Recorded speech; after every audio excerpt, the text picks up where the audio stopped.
अस्सलामुअलैकुम वरहमतुल्लाहि वबरकातुह। नाज़रीन, इस्तक़बाल है आपका हमारे YouTube channel voice of humanity में। मैं हूं आपका मेज़बान शेख शुएब नदवी। नाज़रीन, आज हमारे साथ मौजूद है एक ऐसी होनहार तालिबा जिन्होंने नीट 2025 के इम्तिहान में जालना ज़िले का नाम रोशन किया है। हम इनको मुबारकबाद पेश करते हैं। सादिया अनम शेख सलीम, जिन्होंने 720 में से 507 मार्क्स हासिल किए। आइए जानते हैं उनकी कामयाबी की कहानी खुद उनकी जबानी। सबसे पहला सवाल सादिया अनम से हमारा ये है कि आपकी इब्तिदाई तालीम कोचिंग क्लासेस कहाँ से हुई? अस्सलाम वालेकुम वरहमतुल्लाहि वबरकातुहू। फर्स्ट टू फोर्थ हमने sir Syed Ahmad Khan Urdu primary school से किए थे। 5th to 10th Urdu high school old Jalna से करें। फिर 11th एंड 12th KGN साकरखेड़ा से किए थे। फिर जो कोचिंग क्लासेस है अंकुश सर के पास यहाँ पे लगाए थे, उसमें हमने 11th 12th एंड रिपीटर 3 मतलब फर्स्ट अटेम्प्ट में नहीं हुआ था, मार्क्स कम आए थे। फिर हमने एक रिपीट लिए और उसमें अंकुश सर के पास 3 साल पढ़े। सर ने हमको स्कीम में पढ़ाए थे, मतलब फीस नहीं लिए थे क्योंकि हमारे पास फाइनेंशियल कमी थी। माशाल्लाह। अब दूसरा सवाल आपसे ये है हमारा कि नीट की तैयारी कब और कैसे शुरू हुई? ये तो बचपन से ख्वाब था कि डॉक्टर बनना है, लेकिन इतना सपोर्ट नहीं था पहले।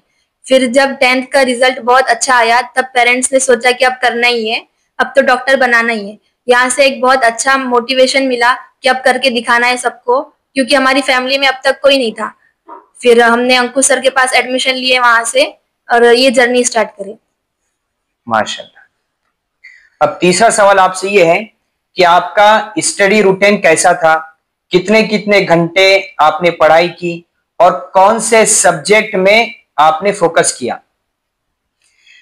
पढ़ाई का तो मतलब अंकुश सर ने लैब दिए थे, तो वहां पे हम जाते थे सुबह में 7 बजे से और रात में 11 या फिर 11:30 बजे आते थे। मतलब सुबह में 7 से रात में 11 से 11:30 बजे तक उसमें हमारी कोचिंग रहती थी 5 से 6 घंटे की। फिर उसके बाद हम सेल्फ स्टडी करते थे। उसमें मोस्टली जो 1/3 आवर रहता ना, तो वो हम उसके लिए थे, फिजिक्स के लिए। फिर उसके बाद जो बचता टाइम उसमें से हाफ केमिस्ट्री और हाफ बायो, क्योंकि सबके लिए फिजिक्स हार्ड रहता और फिजिक्स में ही सबको प्रॉब्लम होती। और आपने नीट में जो मार्क्स हासिल किए 507, तो आपने इसमें कौन सी स्ट्रेटेजी अपनाई और इस सफर में सबसे ज्यादा मुश्किल क्या पेश आई? प्रेशर, थकन या हौसला शिकनी? इसमें मतलब कभी प्रेशर होता था, मतलब टेंशन आता था मार्क्स कम आने की वजह से, लेकिन अंकुश सर ना मेंटली बहुत ज्यादा सपोर्ट करते थे। एक एक बच्चे को पर्सनली एकदम मेंटली एकदम सपोर्ट करते थे, क्या हो जाता, टेंशन नहीं लेने का, ऐसा नहीं करने का। मतलब पूरा जो प्रेशर है अगर सर से बात कर लिए तो खत्म हो जाता था। एक अहम सवाल आपसे हमारा ये है कि जो स्टूडेंट नीट की तैयारी कर रहे हैं उनके लिए आप क्या पैगाम देना चाहेंगे? अगर किसी का ख्वाब है कुछ बनना है तो उसको दिल से करने का और बीच में नहीं छोड़ने का। और बीच में टेंशन तो आती रहता, मार्क्स कम आते हैं, उसका प्रेशर नहीं लेते हुए उसके ऊपर जो गलतियां हो रही उसके ऊपर काम करते हुए आगे बढ़ने का।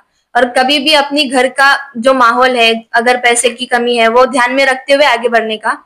सेल्फ मोटिवेटेड रहने का, दूसरों की मोटिवेशन की जरूरत नहीं होना चाहिए। आपके वालिदैन और असातिज़ा का आपकी कामयाबी में क्या किरदार रहा? कितना सपोर्ट मिला और मुस्तकबिल में आपका ख्वाब और इरादा क्या है? वालिदैन का तो पूरा सपोर्ट रहा। मतलब जब भी हमको लाना ले जाना होता था तो पापा और भाई दोनों लाने ले जाने के लिए कभी भी हाजिर रहते थे। सुबह में 7 बजे भी नींद में से उठकर इतने सवेरे जागते थे हमारे लिए। मम्मी भी इतने सवेरे टिफिन बना के देती थी, दोपहर में भी, और बहुत ज्यादा सपोर्ट करे। और असातिज़ा का भी बहुत ज्यादा पर्सनली डाउट सेशन के लिए सबके लिए अवेलेबल रहते थे। और ये सबकी बदौलत ही आज मैं यहाँ पर हूँ। और मुस्तकबिल में आपका क्या ख्वाब है, क्या इरादा है, क्या बनना चाहेंगे आप? एक अच्छी डॉक्टर बनने का अपने मुआशरे के लिए, और सबकी मतलब ना फीस एकदम कम लेते हुए सबकी मदद करना है बस। माशाल्लाह, बहुत बहुत शुक्रिया आपका हमें वक्त देने के लिए। जज़ाकल्लाह। अब हम सादिया अनम के वालिद साहब शेख सलीम भाई, इनसे भी कुछ सवालात करेंगे। तो सलीम भाई, सबसे पहले तो हमारी पूरी टीम की जानिब से और हमारे अजीज दोस्त फेरोज शेख पत्रकार की भी जानिब से आपको बहुत बहुत मुबारकबाद हम पेश करते हैं। और इस मौके पर हमारे आपसे चंद सवालात हैं। तो सबसे पहला सवाल हमारा आपसे ये है कि आपने अपनी बेटी की तालीम के लिए किस किस्म की कुर्बानियां दी? माली, वक्ती, समाजी दबाव, सहूलियात की कमी, और क्या कभी ऐसा वक्त भी आया जब आपको लगा कि ये रास्ता छोड़ देना चाहिए या अपनी बेटी की तालीम को अब स्टॉप दे देना चाहिए? पहले तो अल्हम्दुलिल्लाह मैं ये कहना चाहूँगा कि सबसे पहले जब बच्ची ने उनके ख्यालात का इजहार किए, तब हमने उसकी हौसला अफजाई करते हुए सिर्फ तवक्कुल अल्लाह पे रखकर और आगे बढ़े। जाहिरी एतबार से असबाब भले ही कुछ न थे, लेकिन तवक्कुल सिर्फ अल्लाह पे रखकर और यकीन अल्लाह की जात से रखकर आगे बढ़े। और इसके अंदर परेशानियां तो बहुत आई, जैसे एक हाथ मजदूरी काम करते हुए बच्ची को छोड़ना, उसको लेके आना, उसका टिफिन देना, कोचिंग में एक क्लास से दूसरी क्लास में ले जाकर छोड़ना, कभी काम एक जगह रहता कभी दूसरी जगह रहता, लेकिन कभी ये नहीं सोचे कि भाई बच्ची की पढ़ाई अब रोक देना चाहिए या बहुत ज्यादा परेशानी ये हो रही है। अल्हम्दुलिल्लाह उनके हौसले को बढ़ाते हुए और उनको सिर्फ हिम्मत देते हुए आगे बढ़े। माशाल्लाह। अब दूसरा सवाल आपकी खिदमत में हमारा ये है कि आपका नजरिया लड़कियों की तालीम को लेकर क्या है? क्या लड़कियों ने तालीम हासिल करनी चाहिए? बिल्कुल करनी चाहिए। जैसा आज माशरे के अंदर लड़कियों की भी खिदमत की और लड़कियों की आगे बढ़ने की बहुत ज्यादा जरूरत है, हर फील्ड में हर जगह। तो इसलिए लड़कियों को भी एक थोड़ा सा फ्रीडम देकर, भले ही उनके ऊपर ध्यान रखकर, और उनकी तालीम बिल्कुल करना चाहिए। अब तीसरा सवाल और आखिरी सवाल आपसे ये है कि सादिया की कामयाबी को किसकी मेहनत का आप नतीजा समझते हैं, और आप दूसरे पेरेंट्स को क्या पैगाम देना चाहेंगे जिनके बच्चे कुछ ख्वाब देखते हैं पढ़ाई को लेकर लेकिन वसाइल की कमी है? बच्चे कुछ बनना चाहते हैं लेकिन वसाइल की कमी है, तो आप उन पेरेंट्स को और उन बच्चों को क्या पैगाम देना चाहेंगे इस मौके पर? मैं उन पेरेंट्स को और बच्चों को ये पैगाम देना चाहूंगा कि अगर बच्चों के अंदर कुछ कर दिखाने का जज्बा है और बच्चे अगर पढ़ना चाहते, तो भले ही जाहिरी हालात कितने भी तंग हो, आज अगर हम थोड़ी सी हालात से और थोड़े से इससे अगर खुद को उभारेंगे और यकीन अल्लाह की जात पर रख के मेहनत करेंगे, तो इंशाअल्लाह असबाब अल्लाह ताला ऑटोमेटिकली खोल देंगे। माशाल्लाह। नाज़रीन, इस मौके पर हमारे दरमियान हमारे एक अजीज दोस्त फेरोज शेख पत्रकार, जो अल्हम्दुलिल्लाह एक समाजी कार्यकर्ता भी है और वक्तन फवक्तन खैर के काम करते भी हैं, तो हम इस मौके पर जानेंगे कि उनका क्या पैगाम है। अस्सलाम वालेकुम व रहमतुल्लाहि व बरकातहू। पहले तो मैं हमारे अजीज दोस्त सलीम भाई को दिल की गहराई से मुबारकबाद देता हूँ, और जो बहन अनम सादिया है, मैं उनको भी दिल की गहराई से बहुत बहुत मुबारकबाद देता हूँ, और अल्लाह से दुआ करता हूँ कि अल्लाह ताला उनके जो नेक इरादे हैं अल्लाह ताला उनको कामयाब करे। और मैं एक मैसेज समाज को देना चाहूँगा कि जो बच्चे पढ़ाई के अंदर और एजुकेशन के ज़रिए से कुछ करना चाहते हैं, तो जिस तरह सलीम भाई ने और उनके मिसेस ने बच्चे को सपोर्ट किए और हर तरह से मदद की, तो उसी तरह मैं हर समाज के और स्पेशली मुस्लिम समाज के पेरेंट्स से ये रिक्वेस्ट करूँगा कि वो अपने बच्चों पर ध्यान दे, तवज्जो दे, और बचपन से ही उनके गोल को सेट करे कि तुमको करना क्या है, और उनके टैलेंट को परखे, उस हिसाब से उनको गाइडेंस करे, और उनको जो कुछ भी एजुकेशन के जरिए कुछ लगता है तो उनकी हेल्प करें। इससे क्या होगा, बच्चे का हौसला अफजाई भी होगा और उसको मोटिवेट भी होगा। और जिस तरह इस बहन ने आज अच्छे मार्क्स लिए और उनका जो इरादा है समाज के अंदर कुछ कर दिखाने का, तो नए नए बच्चे क्षेत्र के अंदर आएंगे और अपने भारत देश का भी नाम रोशन करेंगे। और दूसरी बात, मैं हमारे समाज के जो लीडरान है और समाज कार्यकर्ता है, मैं उनसे ये रिक्वेस्ट भी करूंगा कि वो समाज के अंदर जो एजुकेशन हासिल कर रहे हैं, उनको एजुकेशन हासिल करने के दरमियान कहाँ का प्रॉब्लम आ रही है। और होता यह है कि बहुत से बच्चे जो एजुकेशन हासिल करना चाहते हैं लेकिन उनकी माली हालत कमजोर होती है, और जब वो स्कूल में जाने के बाद, कॉलेज में जाने के बाद जब वो सफर तय करते हैं तो उनके ऊपर हालात आते हैं।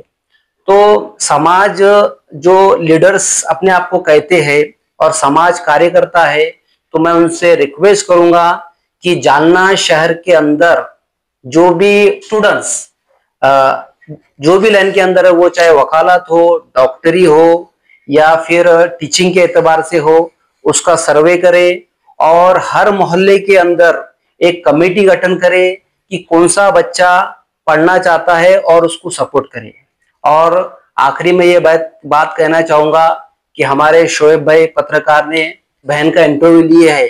ये इंटरव्यू लेकर उन्होंने एक बेहतरीन मैसेज दिए है कि आने वाले जो लोग हैं ये वीडियो को देखकर मोटिवेट होंगे। तो मैं उनका दिल से शुक्रिया अदा कहना चाहता हूँ। अस्सलाम वालेकुम।